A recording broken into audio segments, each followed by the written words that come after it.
Elasticity चल रहा था अपना, है ना। इलास्टिसिटी में अपने कितने पेज हो गए थे? 2 पेज बचे थे, बाकी सारा प्रोजेक्ट हो गया था। ठीक,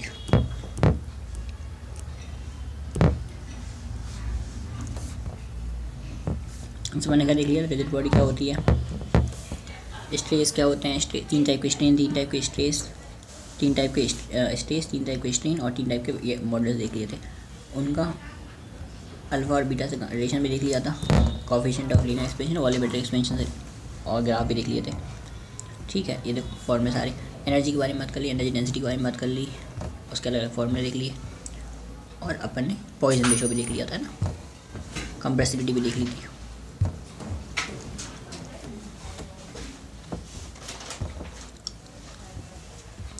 ठीक है, फ्रैक्शनल चेंज भी देख लिया था वॉल्यूम में, सब चीज़ों में।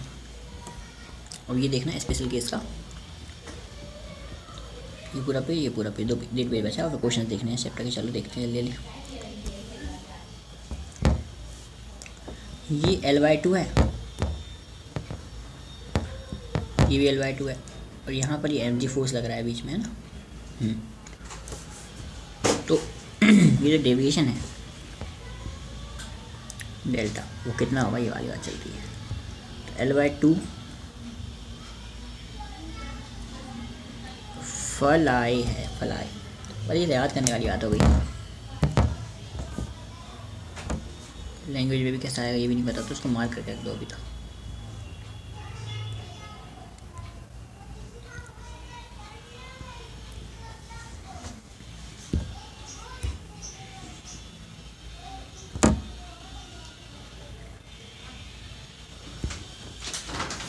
ठीक है, इसके बाद relation between the shear angle and the shear angle and the angle of twist. और मान लो अपन ने क्या करा, ये ट्विस्ट एंगल है, मतलब कोई ऑब्जेक्ट को घुमा दिया मान लो अपन ने ऐसे, तो एंगल बन गया थीटा, फाई बन गया एंगल। ठीक, थीटा एंगल बना है, कहाँ है थीटा एंगल बना है,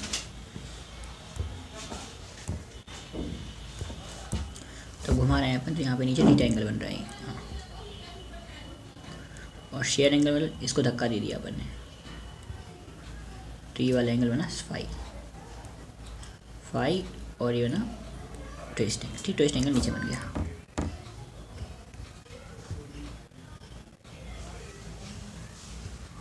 थीटा और ऊपर नीचे बन गया फाई। ठीक है, तो पोटेंशियल एनर्जी की बात करें तो पोटेंशियल एनर्जी क्या होती है, पोटेंशियल एनर्जी होती है हाफ एफ डेल्टा एल, लेकिन यहाँ एफ तो है नहीं है, तो यहाँ पर ये जो सी है, ये सी क्या है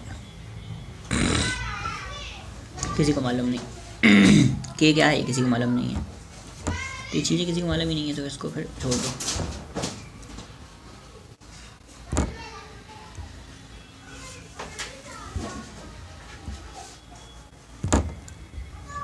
मिसिंग मोमेंट में, ठीक, रिलेशन अमंग द गामा के ईटा एंड सिग्मा, ये भी नहीं पढ़ा है मैंने, गामा के ईटा सिग्मा क्या होता है।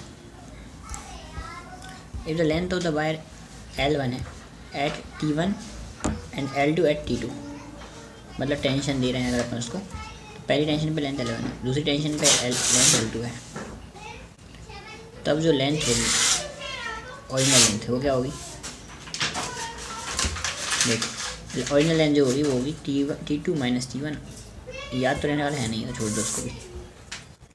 ठीक, ये याद नहीं रहने वाली, ऐसे भी आसानी से उसको छोड़ दिया जाए तो अच्छा रहेगा।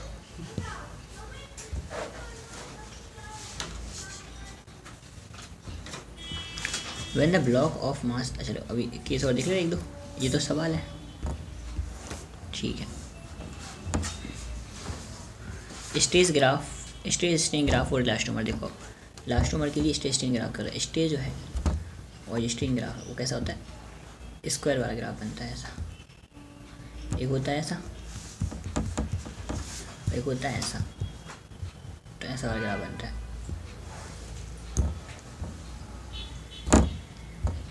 ठीक, ओके, पैरेलल ऑफ क्या लिखा है इसमें, parallel and series combination of young modulus, young models को भी अगर अपन पैरेलल सीरीज कॉम्बिनेशन मिलाएं तो पैरेलल कॉम्बिनेशन में देख, ये रॉड है, ये रॉड है, तो सेम एलोंगेशन है। फॉर्मूला क्या होता है? फॉर्मूला होता है गामा बराबर फलाए फलाल। अब एल सेम है, डेल्टा एल सेम है, delta L same same elongation, delta L same है, नीचे वाली क्वांटिटी सेम है तो नीचे 2 आ जाएगा। सीरीज कॉम्बिनेशन की बात करें तो इसमें क्या सेम है? स्ट्रेस सेम है, ऊपर वाली क्वांटिटी सेम है तो ऊपर 2 आएगा। 2 गामा 1 गामा 2 और गामा 1 प्लस गामा 2, ये अच्छी चीज़ है, इसको याद करना है।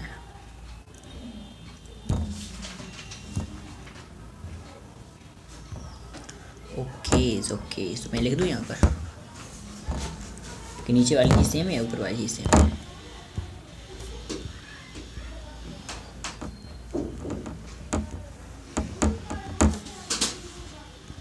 सेम तो नीचे 2 आ गया, नीचे 2, और नीचे 2 आने का मतलब ये होता है इस तरीके से लिखना, और ऊपर वाली चीज़ सेम है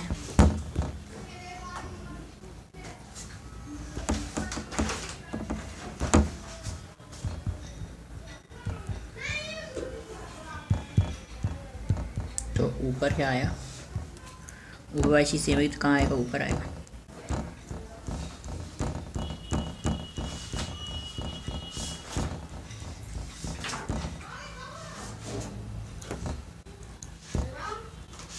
On removing the deforming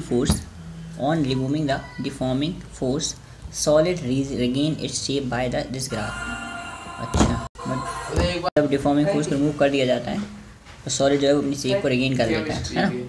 जैसे मान लो स्ट्रेस है और यहाँ पर क्या है? स्ट्रेन। पहले फोर्स लगाया तो ऐसा आ गया एरिया, और फिर दोबारा से रिगेन कर दिया, यह ग्राफ होता है स्टेशन का। अब देखो शॉक एब्जॉर्बर और यहाँ पर एनर्जी एब्जॉर्बर आता है। शॉक एब्जॉर्बर और यहाँ पे क्या आता है? Energy absorber. एरिया किसके प्रोपोर्शनल होता है? शॉक एब्जॉर्बर के। और एरिया एक और किसके प्रोपोर्शनल होता है? एनर्जी एब्जॉर्बर के। ठीक है, एनर्जी एब्जॉर्बर के। ये साफ साफ दिख जाए, मतलब इसी 2 क्वेश्चन आया, एक क्वेश्चन आया इसमें ये कम एरिया और एक में ज़्यादा एरिया है। तो एरिया कम है तो एनर्जी कम होगी, एनर्जी क्या होगी? कम होगी। और एरिया ज़्यादा है तो एनर्जी ज़्यादा होगी। ठीक है ना? चलो बढ़िया, चलो एरिया एनर्जी को भाई ये प्रोपोर्शनल टू एनर्जी और area proportional to shock absorber.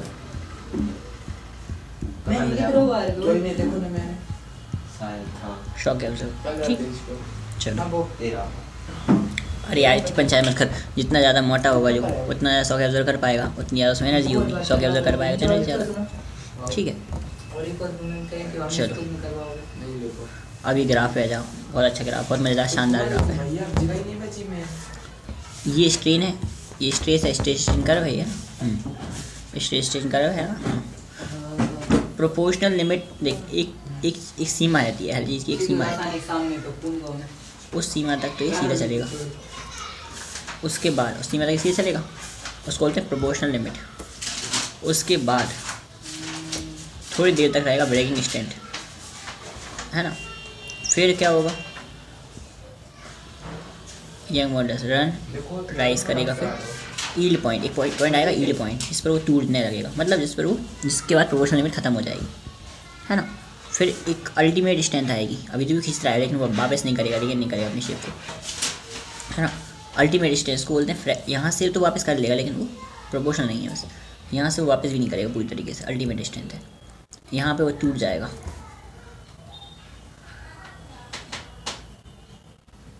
नहीं यहाँ पे वो पूरी तरीके से वापस नहीं आएगा, यहाँ पे वो वापस आना ही बंद कर देगा और यहाँ पे वो टूट ही जाएगा। भाई साहब गजब। अब देख, प्लास्टिक रीजन जो है वो बड़ा हो,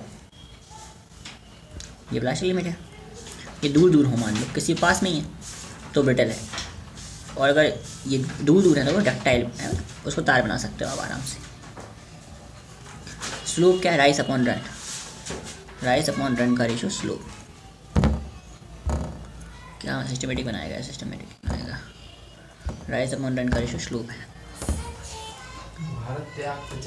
राइज अपॉन रन का रेशो स्लोप है।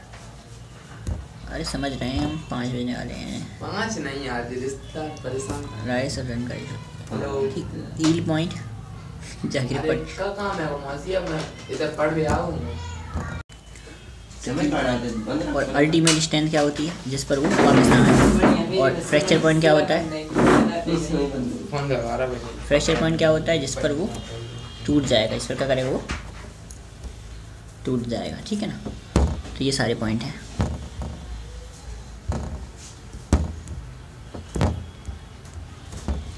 अब ये देखो, ये लिखा है हुक्स लॉ वैलिड है, स्ट्रेस प्रोपोर्शनल होता है स्ट्रेन के, है ना। इलास्टिक फोर्स कंजर्वेटिव की तरह काम करेगी, कंप्लीटली रिगेन कर लेगा शेप को। बी में क्या करे, कंजर्वेटिव लिमिट है, कंजर्वेटिव लिमिट है, स्ट्रेस जो है वो स्ट्रेन के प्रोपोर्शनल तो नहीं रहेगा, बस ऑलमोस्ट रिगेन शेप कर लेगा, यहाँ पे रिगेन कर लेगा शेप को। और फोर्स इलास्टिक जो कंजर्वेटिव, यहाँ पर भी कंजर्वेटिव, बी बी बी तो चल जाएगा काम। प्रोपोर्शनल लिमिट के बाद यील्ड पॉइंट तक BC में। अब इलास्टिक नॉट कंजर्वेटिव, BC में यहाँ से यहाँ कंजर्वेटिव नहीं है। स्पेशल टाइप क्वेश्चंस कंजर्वेटिव नहीं है, बस खत्म हो गई बात इतनी सी करिए। तो आगे तो साफ साफ लिखा ये अल्टीमेट स्टैंडर्ड ने, ये अबे मैं पढ़ लिया, बिल लगा दे ये फ्रैक्चर पॉइंट सारी बातें। मैं भी नहीं लगा रहा, मैं कल रात के जाऊंगा 10-11 बजे। मैंने घर छोड़ के भाग गया, मैं घर से जी से नहीं जाऊंगा। सही में मैं घर नहीं जाऊंगा। ठीक, स्पेशल टाइप क्वेश्चन क्या है? और नहीं जो आता हमें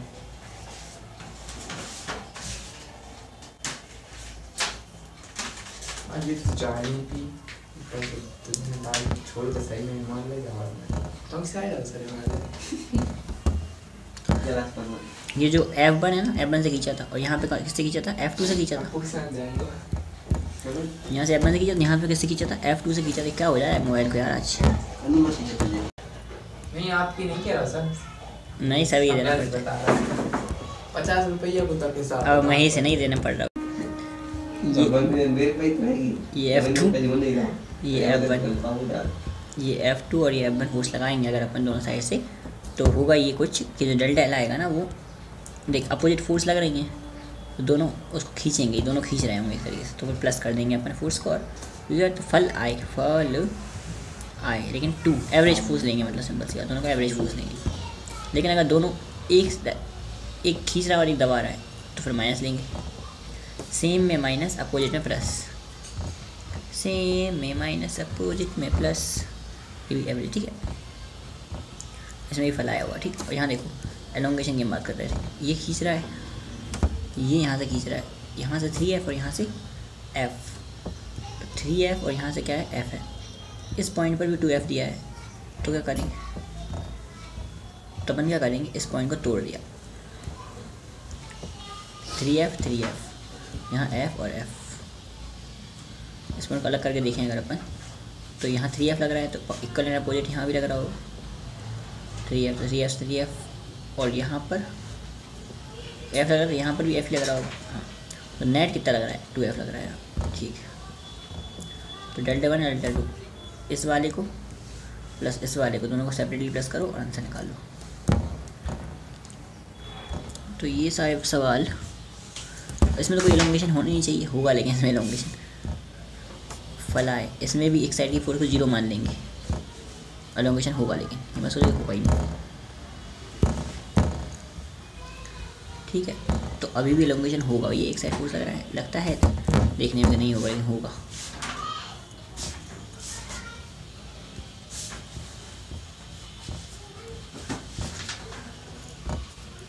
एलोंगेशन होगा ही होगा, होगा ही होगा।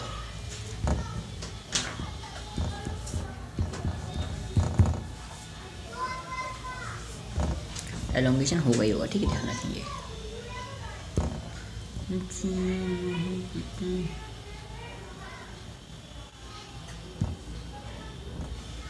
एलोमेशन हो गई होगा। और बताओ, इस वाले केस में तो सिंपल तोड़ा तोड़ी करनी थी। इस वाले में सेम अपोजिट में प्लस में, सेम में माइनस, अपोजिट में प्लस, सेम में माइनस, अपोजिट में प्लस, अपोजिट में प्लस, सेम में माइनस। वाओ, कैसे? अपोजिट में प्लस, सेम में माइनस, अपोजिट में प्लस, सेम में माइनस, अपोजिट में प्लस, सेम में माइनस।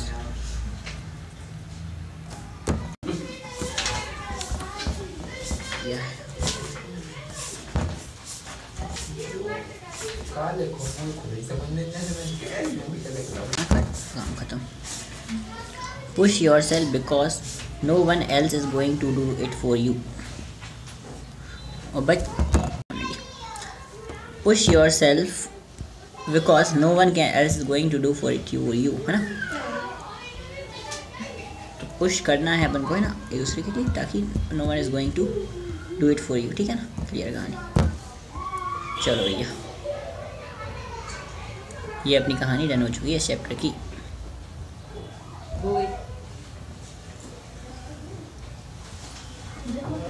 अब 20-25 मिनट अपन थोड़ा अगले चैप्टर की कहानी भी देख ले रहे हैं। 20-25 मिनट खत्म करना है उसको पूरा। 1 2 3 4 5 6 7 8 9 10 पेज हैं। धीमे कदमों पर यूं मायूस ना हो, धीमे कदमों पर यूं मायूस ना हो, पहाड़ कभी भाग कर नहीं चढ़ जाता। यहाँ पर क्या है, दैट कैन फ्लो,